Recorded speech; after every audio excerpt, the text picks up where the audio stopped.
کبھی ہم اسیوم کرتے ہیں کہ جو عورتیں شہر میں رہتی ہیں، اربن جو عورتیں ہیں، ان کے پاس زیادہ رائٹس ہیں یا زیادہ اسپیس ہے، زیادہ موبلٹی ہے.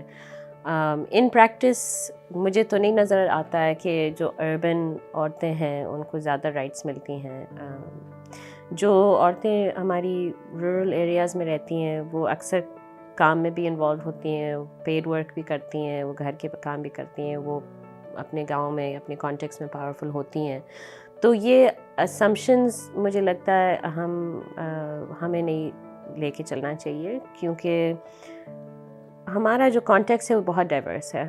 اور even as a gender studies scholar مجھے بہت ساری چیزیں خود نہیں معلوم ہیں، لیکن ہم اسیوم کرتے ہیں کہ کیونکہ ہم لاہور میں بیٹھے ہیں، کراچی میں بیٹھے ہیں، ہمیں سب کچھ پتہ ہے، اور ساری جو عورتیں ہیں پاکستان میں وہ ایک ہی کنڈیشن میں رہ رہی ہیں.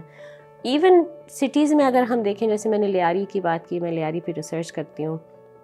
لوگ جو ایلیٹ عورتیں ہیں یا ایلیٹ جو لوگ ہیں، عورتیں صرف نہیں، وہ اسیوم کرتے ہیں کہ جو وہاں کی عورتیں ہیں وہ بیچاری اپریسڈ ہوں گی، بیکورڈز ہوں گی، دبی ہوئی ہوں گی، اور وہ باہر نہیں نکلتی ہوں گی. اور وہ مجھے کہتی ہیں کہ آپ کیسے جاتی ہیں وہاں، اتنا وہ مطلب اتنا وہ بیکورڈز علاقہ ہے. لیکن میں کیونکہ 8 سال سے وہاں کام کر رہی ہوں، مجھے پتہ ہے کہ لیاری کی جو عورتیں ہیں وہ ایکسٹریملی ووکل ہیں، بہت بولڈ ہیں، اور وہ پبلک اسپیسز میں آپ کو زیادہ نظر آئیں گی بنسبت جو ڈیفنس کی عورتیں ہیں.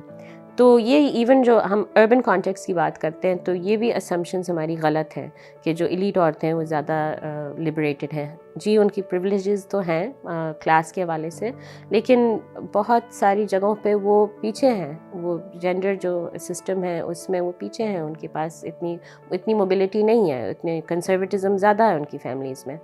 تو آئی تھنک اگین ہمیں ایک کمپلیکسٹی دیکھنی ہوگی جینڈر کو لے کے، ہماری ڈائیورس کانٹیکس کو لے کے. اور جو عورتیں رورل ایریاز میں رہتی ہیں یا جو ایون سٹیز میں جو لو انکم ایریاز میں رہتی ہیں، ان سے ہم سیکھ سکتے ہیں.